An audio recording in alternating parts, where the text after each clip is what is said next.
Good morning, everybody. Lee Brower here. Welcome to this week's edition of Meaningful Monday. I am grateful to be here and I am glad to be here. There was a biography on Warren Buffett. I think it was called Snowball, the Snowball. Warren Buffett and the Business of Life. In that, he shares a fable with some students that he's talking to about himself, where he says that Genie appeared to him at age 16 and offered him the car of his choice. But then he said there's only one catch. And the catch is that that's going to be your last car for your entire life. So Buffett said, oh, I would take care of that car. If it's going to last me long, I would baby that car. Any dents, I would clean it out. I would make sure that car is just constantly working and just pay total attention to it. And then he looked at the students and said, that's exactly the position you are in concerning your mind and body. You see, that's the position that we're in, that you're in. You only get one mind, one body, and it's got to last a lifetime. And you know what? Your lifetime is dependent upon that car. We got to get a double garage. This is my car. This is my car. I don't get them for once. Now, it's easy to let them ride. It's easy to put it off till tomorrow. But if you don't take care of that mind and body, they're going to wreck. And how soon they wreck depends on how you take care of it, just like a car. It's what you do right now, today, that determines how your mind and body will operate in 10, 20, 30, 40 years into the future. Now, I went out and did some research. I actually Googled, what are the top things that I can do to make sure that my mind stays strong and that my body stays strong, that I can live for as long as possible? Would you be interested in knowing what the top three were? And guess what? The top three were the same for mind and body. That surprised me. Exactly. 1, 2, 3. Number 1, exercise regularly. I understand that how physically it's going to make my heart stronger, my body stronger, my muscles stronger, my bones stronger. That's going to provide me with longevity. But they're now saying that it also helps the brain. Okay, multiple research now shows that those that are physically active are less likely to experience a decline in their mental health functions. And they're less likely to develop Alzheimer's. You know, having that increased blood flow to your brain during exercise tends to counter a lot of the natural reduction in brain connections that occur during aging. We know that they continue throughout life. They don't stop, but the amount of neurogenesis can be sustained by the blood flow to the brain. And guess what? The number one fear of disease is in the world today. It used to be cancer. Now it's Alzheimer's. So number 1, exercise. Number 2, get plenty of sleep.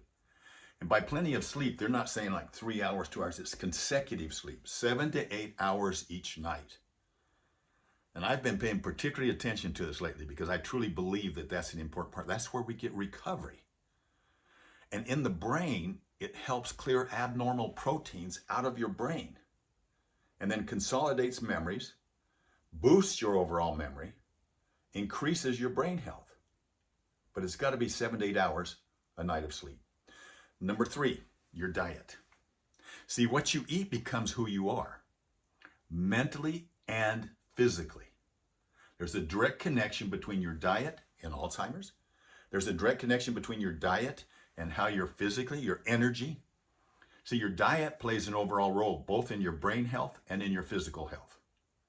And today's world, I mean, for good reason, considering the state of the food that we eat, what we have to understand is food is fuel for our body and for our brain. Eating is energy. What we eat is the energy that we need throughout the day. And we do know a couple things. We know that omega fatty acids found like in that extra virgin olive oil and other healthy fats are vital for our cells to function correctly and to work. And we know that it appears to decrease coronary heart disease, increase mental focus, etc. Eating well means to feed your body what it needs in the most natural way that you can manage and afford. It doesn't necessarily mean it's an all or nothing thing. But what can you start substituting right now? Now, all of this, you see, is worthless without one thing. Because sooner or later, it will erode and tear us apart. And that's the role that gratitude plays. That's the role that looking out, they're talking about having a social interaction, not just with your best friends and family, but actually having that mindset that's a complete arrows out, looking out at others and having social interaction is what holds us all together and keeps it together. So that without gratitude and that arrows out, you know, they always say, you've got to find your purpose. You've got to find your purpose. But if your purpose does not include others, then it's actually detrimental to your lifetime, detrimental to your life expectancy.